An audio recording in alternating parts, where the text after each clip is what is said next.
ಆತ್ಮೀಯ ಬಂಧುಗಳೇ, ಶ್ರೀರಾಮಚರಿತಮಾನಸ ಸುಂದರಕಾಂಡ ಇದರಿಂದ ಚೌಪಾಯಿಗಳು ಮತ್ತು ದೋಹೆಯನ್ನು ತಿಳ್ಕೊಳ್ಳೋಣ.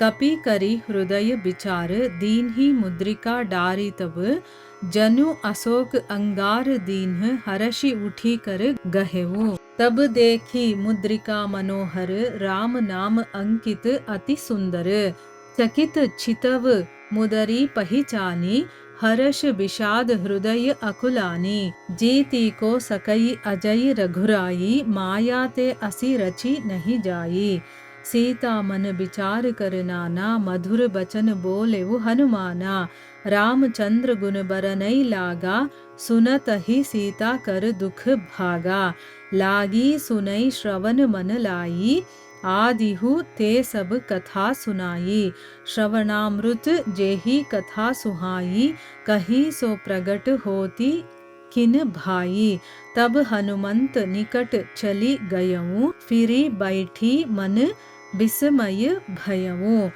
राम दूत मई मातु जानकी सत्य सपथ करुणा निधान की यह मुद्रिका मातु मई आनी दीन ही राम तुम्ह कह सही दानी नर बानर ही संग कहूँ कैसे कही कथा भई संगत जैसे.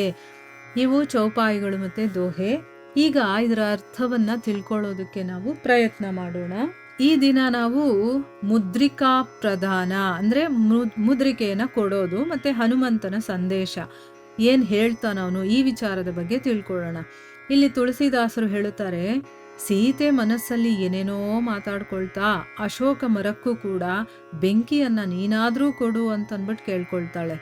ಆಗ ಅದೇ ಮರದ ಮೇಲೆ ಹನುಮಂತ ಕೂತಿದ್ದಾನೆ. ಸೀತೆ ವ್ಯಾಕುಲಳಾಗಿರೋದನ್ನ ನೋಡ್ತಾ ಒಂದೊಂದು ಕ್ಷಣ ಅವನಿಗೆ ಯುಗದ ಹಾಗೆ ಕಳೀತಾ ಇದೆ. ಏನು ಮಾಡೋಕ್ಕಾಗ್ತಿಲ್ವಲ್ಲ ನನಗೆ ಅಂತನ್ಬಿಟ್ಟು ಅವನು ಕೂತಿದ್ದಾನೆ. ಆಗ ಹನುಮಂತ ಮನಸ್ಸಲ್ಲೇ ಯೋಚನೆ ಮಾಡಿ ಏನು ಮಾಡ್ತಾನೆ, ಏನೋ ಒಂದೀಗ ಅವನ ಐಡಿಯಾ ಮಾಡಬೇಕಲ್ವಾ. ಸೀತೆಯ ಒಂದು ದುಃಖವನ್ನ ಅವಳ ವಿರಹವನ್ನ ಸ್ವಲ್ಪ ಆದರೂ ಕಡಿಮೆ ಮಾಡಬೇಕು ಅಂತ ಯೋಚನೆ ಮಾಡಿ ಏನು ಮಾಡ್ತಾನೆ, ರಾಮ ಕೊಟ್ಟಿರ್ತಾನಲ್ಲ ಉಂಗ್ರ, ಅದನ್ನ ಮೇಲಿಂದ ಸೀತಾದೇವಿಯ ಮುಂದುಗಡೆ ಬೀಳಿಸ್ತಾನೆ. ಅವಳು ಆಗ್ತಾನೆ ಪ್ರಾರ್ಥನೆ ಮಾಡ್ಕೊಂಡಿರ್ತಾಳಲ್ಲ, ಅವಳೇನು ಅನ್ಕೊಳ್ತಾಳೆ, ನನ್ನ ಪ್ರಾರ್ಥನೆಯನ್ನ ಕೇಳಿಸ್ಕೊಂಡು ಈ ಅಶೋಕ ವೃಕ್ಷಾನೇ ಅಗ್ನಿಯನ್ನ ನನಗೆ ಕರುಣಿಸಿದೆ ಅಂತ ತಿಳ್ಕೊಂಡು ಸೀತಾದೇವಿ ಸಂತೋಷಪಟ್ಟು ಅದನ್ನ ಕೈಯಲ್ಲಿ ಎತ್ಕೊಳ್ತಾಳೆ. ರಾಮ ನಾಮಾಂಕಿತವಾದಂತಹ ಸುಂದರವಾದಂತಹ ಉಂಗುರವನ್ನ ನೋಡಿ ಅದನ್ನ ಗುರುತಿಸ್ತಾಳೆ. ಯಾಕಂದ್ರೆ ಅವಳಿಗೆ ಗೊತ್ತಿರುತ್ತೆ ಇದು ರಾಮಂದು ಅಂತಂದ್ಬಿಟ್ಟು. ಸೀತೆ ಆಶ್ಚರ್ಯಚಕಿತಳಾಗಿ ಅವಳು ಅದನ್ನ ತದೇಕ ದೃಷ್ಟಿಯಿಂದ ನೋಡ್ತಾಳೆ. ಅಂದ್ರೆ ಅದನ್ನೇ ದಿಟ್ಟಿಸಿ ನೋಡ್ತಾ ಇರ್ತಾಳೆ. ಹರ್ಷ ವಿಷಾದಗಳಿಂದ ಆಕುಲಗೊಂಡು ಈ ಕಡೆ ಒಂದ್ ಕಡೆ ಸಂತೋಷನೂ ಆಗ್ತಾ ಇದೆ. ಯಾಕೆ ಅಂತಂದ್ರೆ ಆ ಉಂಗುರ ರಾಮಂದೇ ಅಂತ ಗೊತ್ತು. ಈಗ ನಮಗೆ ಯಾರೂ ಗೊತ್ತಿಲ್ಲದೆ ಇರುವಂತಹ ಒಂದು ಪ್ರದೇಶದಲ್ಲಿ ನಾವು ಸಿಕ್ಕಾಕೊಂಡ್ಬಿಟ್ಟಾಗ ನಮ್ಮವ್ರದ್ದು ಅಂತ ಏನಾದರೂ ಒಂದು ಕುರುಹು ನಮಗೆ ಸಿಕ್ಬಿಡ್ತು ಅಂತಂದ್ರೆ ನಮಗೆ ಏನೋ ಒಂದು ಜೀವನೇ ಬಂದಂಗೆ ಆಗುತ್ತಲ್ವ.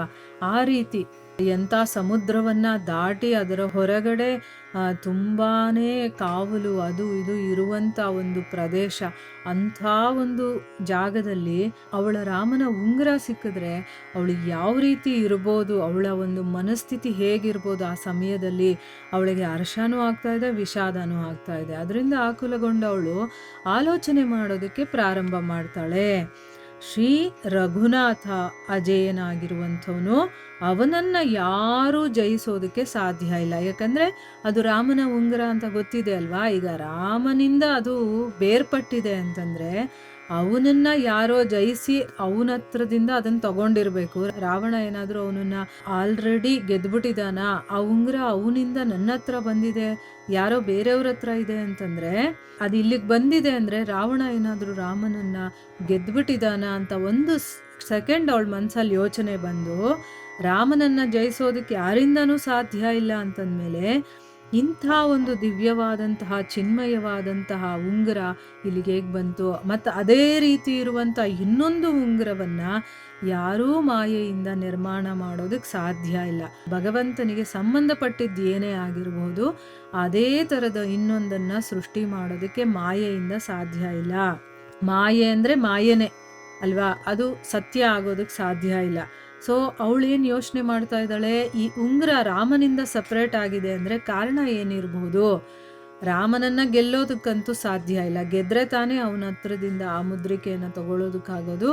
ಆಮೇಲೆ ಇನ್ನೊಂದು ಡೂಪ್ಲಿಕೇಟ್ ಏನಾದರೂ ಮಾಡಿರಬಹುದಾ ಅನ್ನೋದಕ್ಕೆ ಈ ರೀತಿಯ ಒಂದು ದಿವ್ಯವಾದಂತಹ ಚಿನ್ಮಯವಾದಂತಹ ಉಂಗುರವನ್ನ ಯಾರೂ ಮಾಯೆಯಿಂದ ನಿರ್ಮಾಣ ಮಾಡೋದಕ್ಕೆ ಸಾಧ್ಯ ಇಲ್ಲ. ಹೀಗೆ ಸೀತಾದೇವಿ ಮನಸ್ಸಲ್ಲೇ ಅನೇಕ ರೀತಿಯಲ್ಲಿ ವಿಚಾರ ಮಾಡ್ತಾ ಇದ್ದಾಳೆ.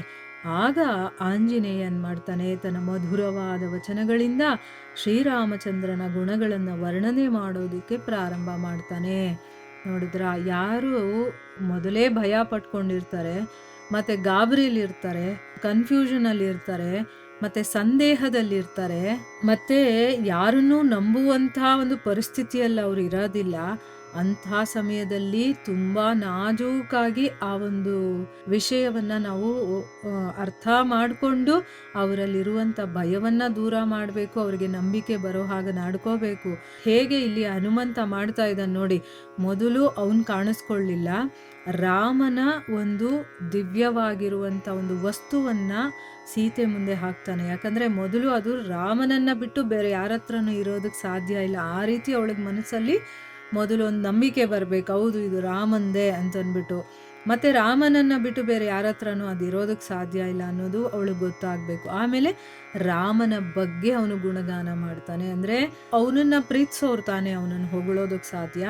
ಸೊ ಈ ರೀತಿ ಆ ಸಂದರ್ಭವನ್ನು ಹೇಗೆ ಅವನು ನಿಭಾಯಿಸ್ತಾನೆ ಅನ್ನೋದನ್ನ ತಿಳ್ಕೊಂಡು ನಮ್ಮ ಜೀವನದಲ್ಲೂ ಕೂಡ ನಾವು ಇದನ್ನು ಅಳವಡಿಸ್ಕೋಬೇಕು.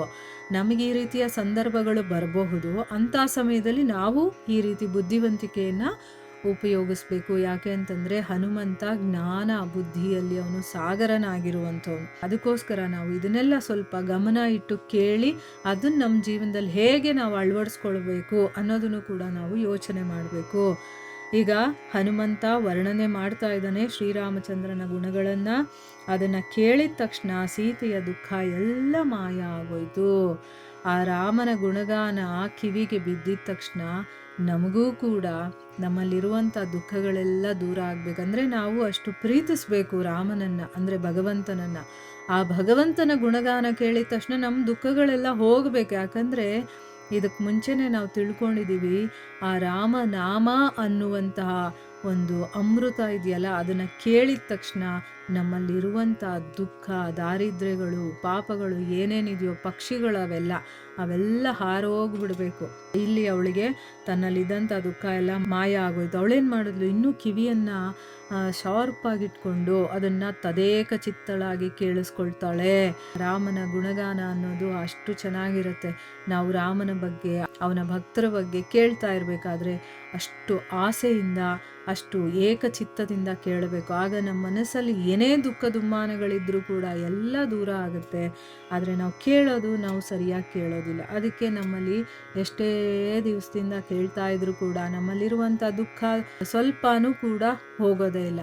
ಆವಾಗ ನಾವೇನಂತೀವಿ, ಧರ್ಮಗ್ರಂಥಗಳಲ್ಲಿ ಹೀಗೆಲ್ಲ ಹೇಳ್ತಾರೆ, ಆದರೆ ಇದುವರೆಗೂ ನನಗೊಂಚೂರೂ ನನ್ನ ಜೀವನದಿಂದ ದುಃಖ ಅನ್ನೋದು ದೂರನೇ ಆಗಿಲ್ಲಪ್ಪ ಅಂತ ಹೇಳ್ತೀವಿ. ಆದರೆ ನಿಜವಾಗ್ಲೂ ನಾವು ಯಾವ ರೀತಿ ಕೇಳ್ತಾ ಇದ್ದೀವಿ ಅದನ್ನು ಫಸ್ಟು ಚೆಕ್ ಮಾಡ್ಕೋಬೇಕು ನಾವು ಅಂತ. ಮನಸ್ಸಿಟ್ಟು ಕೇಳಬೇಕು, ಪ್ರೀತಿಯಿಂದ ಕೇಳಬೇಕು, ಆಗ ಮಾತ್ರ ಇದಾಗುವಂಥದ್ದು.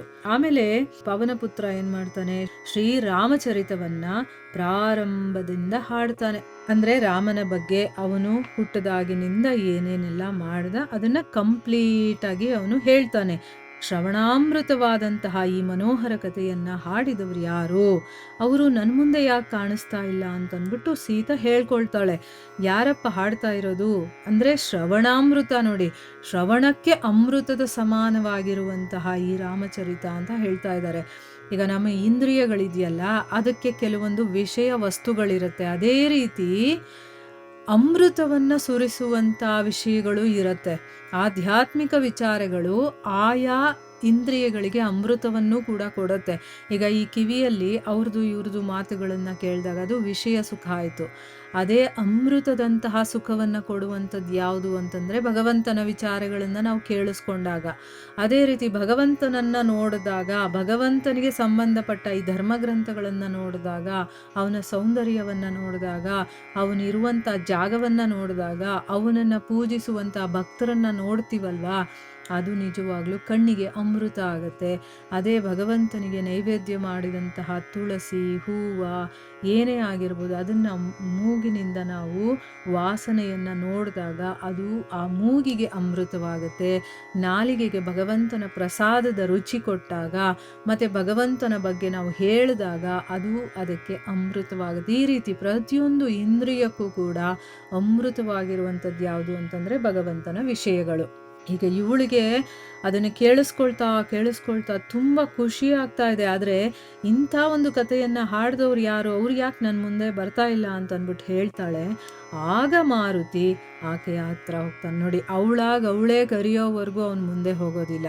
ಯಾಕಂದರೆ ಹೆದರ್ಕೊಂಡಿದ್ದಾಳೆ. ಈಗ ಅವಳೇ ಅದನ್ನು ಬಯಸ್ತಾಳೆ, ನನಗೆ ಬೇಕು, ಯಾರು ಹೇಳ್ತಾ ಇರೋದು, ನನ್ನ ಮುಂದೆ ಬನ್ನಿ ಅಂತ ಕರೆದಾಗ ಅವನು ಹತ್ರ ಹೋಗ್ತಾನೆ. ಅವನನ್ನು ನೋಡಿದ ಮೇಲೆ ಭಯನೂ ಆಗುತ್ತೆ ಮತ್ತು ವಿಸ್ಮಯನೂ ಆಗಿ ಮುಖವನ್ನು ಪಕ್ಕಕ್ಕೆ ತಿರುಗಿಸ್ಕೊಳ್ತಾಳೆ. ಈಗ ಯಾವುದೋ ಮನುಷ್ಯ ಬಂದಿದ್ರೆ ಒಂಥರ ನಂಬೋದಾಯಿತು. ಆದರೆ ಇಲ್ಲಿ ಬಂದಿರೋದು ಯಾರು? ಕಪಿ, ಒಂದು ವಾನರ ಬಂದಿರೋದ್ರಿಂದ ಅವಳು ತನ್ನ ಮುಖವನ್ನು ತಿರುಗಿಸ್ಕೊಳ್ತಾಳೆ.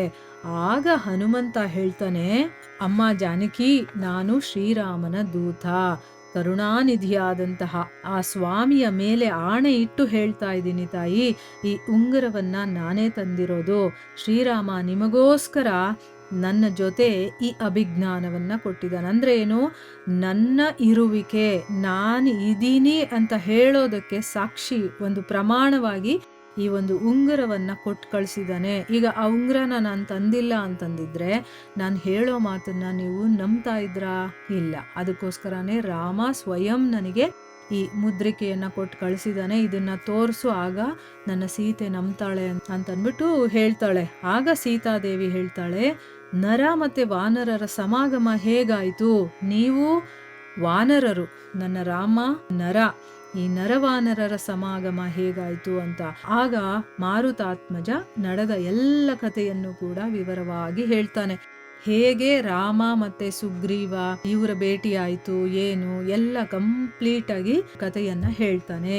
ಯಾಕಂದ್ರೆ ಈಗ ನನ್ನ ರಾಮ ಇರೋದು ರಾಜನ ಅರಮನೆಯಲ್ಲಿ, ಅವನಿಗೆ ವಾನರರ ಒಂದು ಸಹವಾಸನೇ ಇಲ್ಲ, ಅವನು ವಾನರರ ಜೊತೆ ಇದ್ದಿದ್ದನ್ನ ನೋಡೇ ಇಲ್ಲ. ಮತ್ತೆ ನೀವು ಅವರು ಹೇಗೆ ಭೇಟಿ ಆದ್ರಿ ಅಂತ ಕೇಳಿದಾಗ ನಡೆದ ಎಲ್ಲಾ ಘಟನೆಯನ್ನು ಕೂಡ ಅವನು ವಿವರವಾಗಿ ತಿಳಿಸ್ತಾನೆ. ಮುಂದೇನಾಗುತ್ತೆ ಅಂತ ನಾವು ಮುಂದಿನ ಭಾಗದಲ್ಲಿ ತಿಳ್ಕೊಳ್ಳೋಣ. ಹರೇ ಕೃಷ್ಣ.